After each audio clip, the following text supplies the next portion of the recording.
More than one person a day died of a drug overdose in Maine last year. According to the Attorney General, Janet Mills, 378 people overdosed last year. That's 106 more than the previous year, a 39% increase. Opioid drugs remain the leading factor in those deaths. 313 people died from either a fentanyl or heroin overdose, both pharmaceutical and illicit. Officials say fentanyl is 80 times more potent than heroin, and a very small amount can be deadly. With numbers that large, it is clear the heroin epidemic continues to grow in Maine. Many people struggle to find affordable and available treatment options, and they're often put on waiting lists. News Center's Christina Rex joins us now with a story of one family who just couldn't afford to wait. Well, Pat and Cindy, the Dumont family was facing a crisis a few months ago. 25-year-old Jordyn had an athletic injury that had spiraled out of control, leaving her deep in addiction. It's a story that's all too common now. Jordyn could be anyone's sister or daughter. But what makes her story unique? The distance her family was willing to go to get her help. Meet Jordyn Dumont. She follows a strict routine. I pray every morning. Amen. I have somebody from the house that calls me every day. Oh, hi, Katie. Where are you? It's a commitment to her new life in Montreal. Go outside. And it's helped her stay on track for the last 5 months. 5 months of being sober. Boston, come here. I see you looking at me. She's come a long way since August 12th. Come on, honey. When her life took a turn as she lay in a hospital bed. When the doctor got her in there, asked what she was taking, she told them, asked how she was doing it, and she said injection, and I rolled her arm over and saw the track marks. Jordyn had run out of money and was deep in withdrawal. Her mother learned what had been going on behind closed doors. I had to leave the room at that point. It was a shock.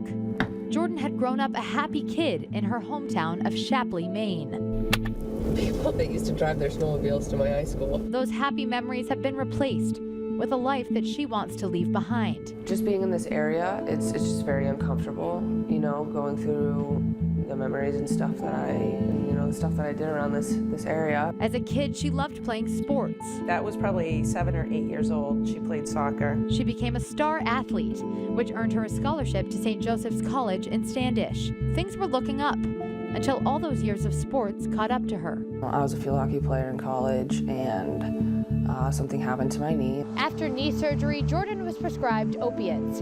What came next is something that happens all too often. I always told myself, you know, I'll stick to drinking, I won't do drugs, and I will never ever touch a needle. And all that went away when drugs got in my system. Over the course of 5 years, Jordyn went from using pills to heroin and then to fentanyl. Getting high began to take over her life. The star athlete dropped out of school. Desperate for money to keep up her habit, she found herself working at a strip club in Florida. But she couldn't keep up and eventually moved home to Maine, hiding her addiction from her family. Until that day in the hospital in August, deep in fentanyl withdrawal, Jordyn realized things had to change. And seeing my mom there beside my bedside while I'm convulsing, you know, and her crying is the time where I had to be like, okay, this is damaging not only my life but the people around me. And if I don't take care of it, it's gonna get worse and I'm gonna die. I finally had to sit back and say, oh my God, what are we dealing with? For Donna, it was time to take action. I think it was the adrenaline that I was like, you know, fight or flight mode in my aspect of being a mom.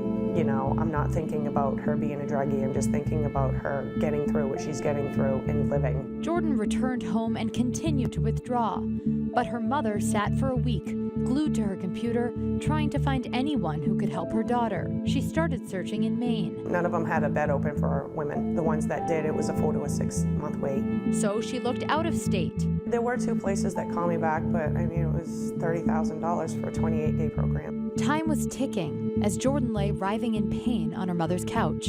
It's the hardest thing I've ever gone through in my life, is seeing a child almost die.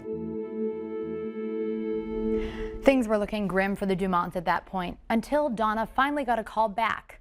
To her surprise, the help that Jordyn needed would be coming from Canada. Coming up on part 2 of Jordyn's journey, we'll take you to the place in Canada that Jordyn says saved her life. We'll also show you how she's doing in her recovery. That's on News Center at 6. Pat and Cindy. All right, thanks, Christina. We'll look forward to it. Thanks.